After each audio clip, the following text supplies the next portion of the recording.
People वृक्ष की पूजा क्यों की जाती है?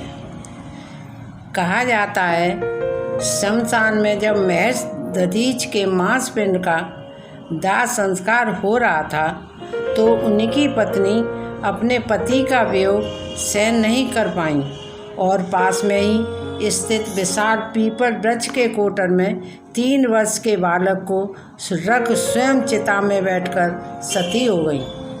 इस प्रकार महर्ष दधीच और उनकी पत्नी का बलिदान हो गया, किंतु पीपल के कोटर में रखा बालक भूख प्यास से तड़प तड़प कर चिल्लाने लगा। जब कोई वस्तु नहीं मिली तो कोटर में गिरे पीपल के गोंदों फल को खाकर बड़ा होने लगा। कालांतर में पीपल के पत्तों और फलों को खाकर बालक का जीवन ऐन कैन प्रकार सुरक्षित रहा। एक दिन देवर्षि नारद वहाँ से गुजरे। नारद ने पीपल के कोटर में बालक को देखकर उसका परिचय पूछा। नारद बोले, बालक तुम कौन हो? बालक, यही तो मैं भी जानना चाहता हूँ। नारद, तुम्हारे जनक कौन है? बालक, यही तो मैं जानना चाहता हूँ। तब नारद ने ध्यान धर के देखा। नारद ने आश्चर्यचकित हो बताया कि हे बालक, तुम महान दानी महर्ष दधीच के पुत्र हो। तुम्हारे पिता की अस्थियों का वज्र बनाकर ही देवताओं ने असुरों पर विजय पाई थी। नारद ने बताया कि तुम्हारे पिता दधीच की मृत्यु मात्र 31 वर्ष की वय में हो गई थी। बालक, मेरे पिता की अकाल मृत्यु का कारण क्या था?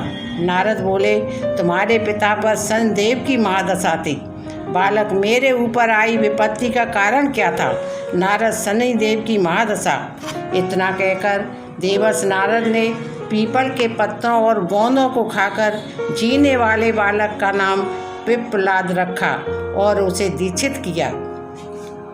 नारद के जाने के बाद बालक पिप्पलाद ने नारद के बताए अनुसार ब्रह्मा जी घोर तपस्या कर उन्हें प्रसन्न किया।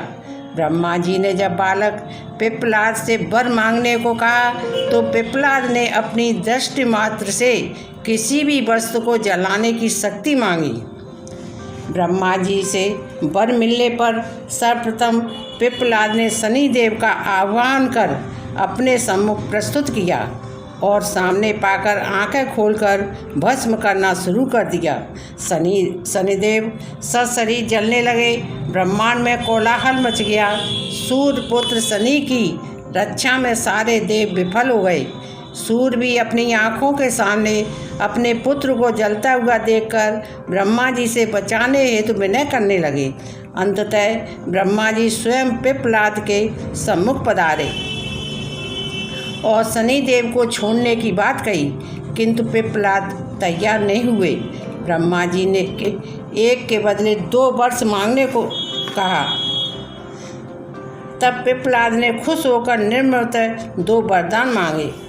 पहला वरदान, जन्म से 5 वर्ष तक किसी भी बालक की कुंडली में शनि का स्थान नहीं होगा, जिससे कोई बालक मेरे जैसा अनाथ न हो।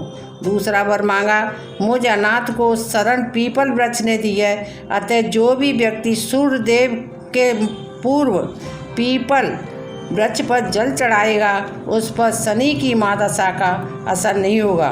ब्रह्मा जी ने तथास्तु के वरदान दिया। तब पिप्पलाद ने जलते हुए शनि को अपने ब्रह्मदंड से उनके पैरों पर आघात करके उन्हें मुक्त कर दिया, जिससे शनिदेव के पैर क्षतिग्रस्त हो गए और वे पहले जैसी तेजी से चलने लायक नहीं रहे। अतः तभी से शनैश्चरत च शनिश्चरा, अर्थात जो धीरे चलता है वही शनिचर है कहलाए। और शनि आग में जलने के कारण काली छाया वाले अंग भंग रूप में हो गए। संप्रति शनि की काली मूर्ति और पीपल की पूजा का यही धार्मिक हेतु है। आगे चलकर पिप्पलाद ने प्रश्न उपनिषद की रचना की, जो आज विज्ञान का बेहद भंडार है। जय हो पिप्पलाद महाराज की।